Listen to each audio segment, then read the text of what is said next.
Bonjour. J'ai 107 ans. Ça en fait des années. J'ai pulvérisé la durée de vie des bateaux en plastique. Je suis sorti d'un chantier allemand en 1916. Je suis alors un yacht de luxe qui fait 28 mètres de long. J'ai 350 mètres carrés de voilure et je pèse 50 tonnes. Ça en fait des camions.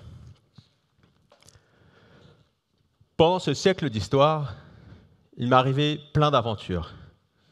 Plusieurs fois, j'ai cru que c'en était fini pour moi. Par exemple, pendant la Seconde Guerre mondiale, j'étais poursuivi par un sous-marin allemand. Afin d'échapper aux torpilles, mon capitaine de l'époque décide alors de m'échouer dans une vasière où je vais finir la guerre. Une autre aventure aussi. Dans les années 80, je suis confié à de jeunes étourdis, très tête en l'air. Ils vont faire la fête au port, ils me laissent tout seul au mouillage. Ils oublient de fermer mes hublots. Là, le vent se lève, l'eau rentre dans le bateau. Quand ils reviennent de soirée, je suis au fond du port. Pas malin. Dernière histoire, c'est juste ici à Lorient, en 2003. En 2003, je pars à la station de carénage, donc on me grute, mais pas de bol, on me fait tomber. Donc j'ai tout l'avant du bateau qui se fracasse sur le sol.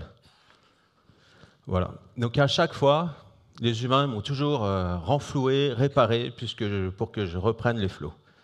Donc ça, l'intérêt d'un voilier en bois, c'est que c'est entièrement réparable. Pendant ce siècle, je naviguerai principalement donc, en Europe, au Canada, dans l'arc antillais et aussi en Méditerranée. Enfin, grâce à mon grand âge et ma superbe, je suis aujourd'hui classé bateau d'intérêt patrimonial. J'aurai réussi ma vie quand je serai classé au monument historique. Ma vie, elle a été totalement bouleversée dans les années en 2015. En 2015, je baladais des touristes sous le nom d'Étoile polaire. Souvent, tout le monde me connaît au nom d'Étoile polaire, où j'ai fait de nombreuses fêtes maritimes. Donc je baladais les touristes, et là, il y a un monsieur avec une grosse moustache qui s'est intéressé à moi. C'était Alan Fustek. Alan Fustek, c'est un entrepreneur breton qui a monté plein d'entreprises dans la RSE et les low-tech. Quand on était des jeunes, Alan, il était fasciné par l'association du Père Jaouane, qui utilisait la voile pour aider des personnes en difficulté. Il s'était promis qu'un jour, s'il pouvait, il montrait un projet à peu près similaire. Et c'est ce qu'il décide de faire avec moi.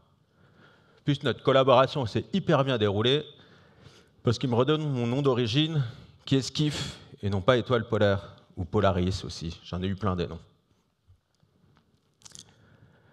De plus, là, Alan, en tant que chef d'entreprise, il arrive à lever beaucoup de fonds aussi pour me refaire une beauté et d'offrir le plus beau bateau à ceux qui en ont le plus besoin.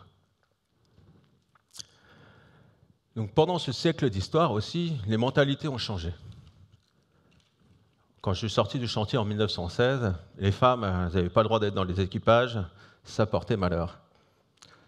Maintenant, les temps ont changé, c'est Géraldine qui est ma capitaine, et Noémie ma seconde, et c'est Arthur qui se tape le secrétariat. C'est comme ça. Le public aussi, accueilli à bord, il a vraiment changé. Après avoir accueilli pendant des décennies des millionnaires, j'accueille aujourd'hui un public encore plus prestigieux. Les personnes en situation de handicap et aussi des personnes en insertion. Cela représente 70% de l'activité. Donc ces personnes, elles peuvent venir d'hôpitaux, des IME, des centres sociaux, des maisons d'enfants, et voilà, et j'en passe. Plein de structures différentes.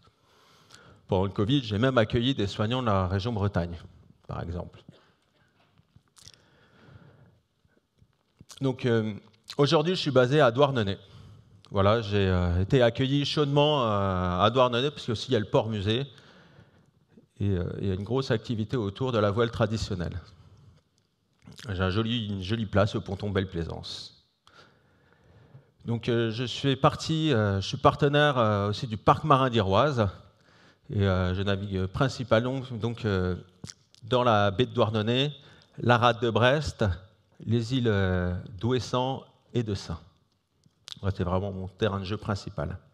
Maintenant, je vais vous raconter à peu près comment ça se passe une croisière. Donc déjà, pendant les croisières, première chose, il y a tout le monde qui participe à bord à la marche du voilier. Bon, vous avez vu, hein, il n'y a pas de winch, c'est tout à la main, donc il faut de l'huile de coude. Pareil pour les repas, la vaisselle, il y a tout le monde qui met la main à la pâte. Donc on ne veut pas de pot de fleurs sur le bateau. Voilà, tout le monde participe, ça c'est très important. Pour la durée des croisières, c'est pas moi qui décide, hein. C'est vraiment les éducateurs qui décident, donc ça peut aller d'une demi-journée à 15 jours. De plus, les structures elles sont hyper exigeantes avec moi parce que je dois tout fournir, tout. Alors je fournis le logement, j'ai 16 couchages à bord, j'ai une superbe cuisine avec un joli carré, on peut manger à 16, donc très convivial. C'est moi qui transporte tout le monde avec mes voiles. Et enfin, je propose plein d'activités. Voilà, donc généralement, pendant les journées de croisière, on se lève à 8 heures et après, place à la navigation. On navigue 3-4 heures, c'est largement suffisant pour des marins débutants. Donc ensuite, les activités, elles peuvent être nombreuses. Ça peut être pêche à la ligne, pêche au casier, apprentissage des nœuds marins, lecture de cartes marines, observation de la faune et de la flore. On va visiter des grottes sous-marines aussi. On peut débarquer sur la côte, faire des balades. Voilà, et j'en passe. Donc pendant toutes ces activités, l'objectif, c'est que les stagiaires, ils se fassent plaisir. Une fois qu'ils se font plaisir, on peut leur apprendre tout ce qu'on veut. Il faut vraiment qu'ils aient confiance en nous. Ça, c'est hyper important. Voilà, ce qui me fait beaucoup rigoler aussi, c'est que Géraldine, pour capter vraiment l'attention des publics les plus difficiles, elle va même jusqu'à se déguiser en sirène et cacher des coffres au trésor au fond des grottes sous-marines. Voilà, elle est bourrée d'imagination. Le soir, généralement après un bon repas, deux options, soit c'est des jeux. Donc des fois j'entends des hurlements pendant les parties de loup-garou enflammés. Ou sinon les humains s'allongent sur mon pont et regardent les étoiles. Et ils commencent à rêver. Je m'en souviens, c'est là, j'ai entendu Marion dire « Dis, est-ce que je rêve ?» « Mais non, pourquoi tu dis ça ?»« Parce que j'ai l'impression de vivre un rêve. »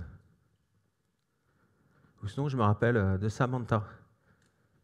Samantha, je me souviens, c'était une chouette adolescente. Mais elle était mal dans sa peau. Elle avait fait de nombreuses tentatives de suicide. Et là, elle nous dit, c'est vrai que quand on est là, on se demande si la vie ne vaudrait mieux pas être vécue. Ça me fait chaud au cœur d'aider ces jeunes et après tout ce que les humains ont fait pour moi. Les impacts auprès des bénéficiaires, ils sont très nombreux.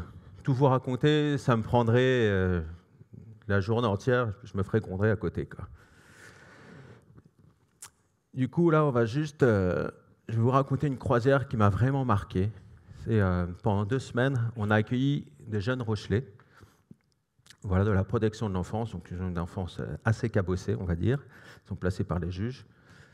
Et donc faire un petit séjour de rupture de 15 jours. Donc le groupe, il arrive. Il y a 5 enfants et 7 adultes. Donc plus les capements d'équipage, on va dire, ouais, tranquille, Géraldine, elle va se la couler douce.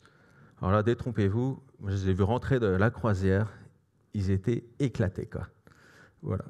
Fatigués, mais fiers de ce qu'ils avaient réalisé pendant cette croisière, parce que des déclics, il y en a eu plein. Ils ont fait du super boulot, et les jeunes, ils ont pu se reconnecter à eux-mêmes, à la nature et aux autres. Voilà, j'ai 2-3 exemples. Je me souviens de Khalid. Khalid, c'est un jeune plutôt timide, plutôt réservé au début. Voilà, il ne faisait pas de vagues. Et puis au bout de 3 jours, il y a eu le déclic. Elle a commencé à dire non à tout, à répondre aux adultes, à taper mes planches centenaires. Enfin, la croisière commençait à devenir compliquée. Je me suis inquiété, mais les éducateurs m'ont rassuré et m'ont confié quelque chose. Que là, Khalid, c'était le plus beau cadeau qu'on pouvait lui offrir, c'était de lui offrir quelques jours de son enfance qu'il n'avait jamais pu avoir. Autre fait aussi, pendant la croisière, on est dans le parc marin d'Iroise, et donc il y a des dauphins qui croisent notre route et qui viennent jouer avec mon étrave. Et là, il y a Vincent. Waouh, il y a des dauphins! Mais Vincent s'émerveille devant les dauphins et il se demande, est-ce que c'est socialement accepté de s'émerveiller devant des dauphins?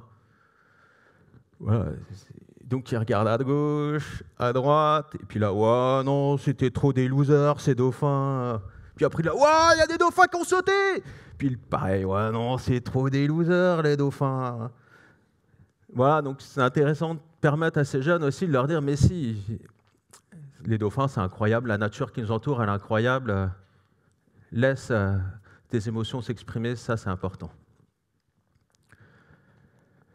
Donc, à la fin de la croisière, le retour là pour ces jeunes après 15 jours à bord, il est vertigineux. Vertigineux pourquoi? Parce que pendant ces 15 jours, on a recréé une mini-société, un petit microcosme, avec ses règles, avec beaucoup de respect surtout. Et à terre, là, il y a tous leurs problèmes qui les attendent. Donc ça, c'est pas facile à gérer. Je m'en souviens le jour du départ, ils se sont tous cachés dans tous les recoins du bateau, au fond de la coque, pour ne pas partir. Ouais. D'ailleurs, suite à cette croisière, il y a une maman d'un des enfants qui nous a écrit. Je vous lis la lettre. Je vous laisse un adolescent triste, renfermé et sans projet. Je récupère un jeune 2 semaines plus tard, le sourire jusqu'aux oreilles, des souvenirs merveilleux plein la tête, avec le projet de devenir marin.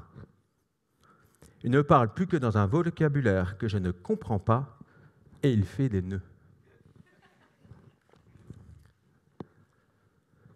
Donc voilà, je suis très heureux de faire ce métier, qui est la voile sociale aujourd'hui, et j'espère faire ce métier jusqu'à la fin de mes jours. Merci d'avoir écouté mon histoire.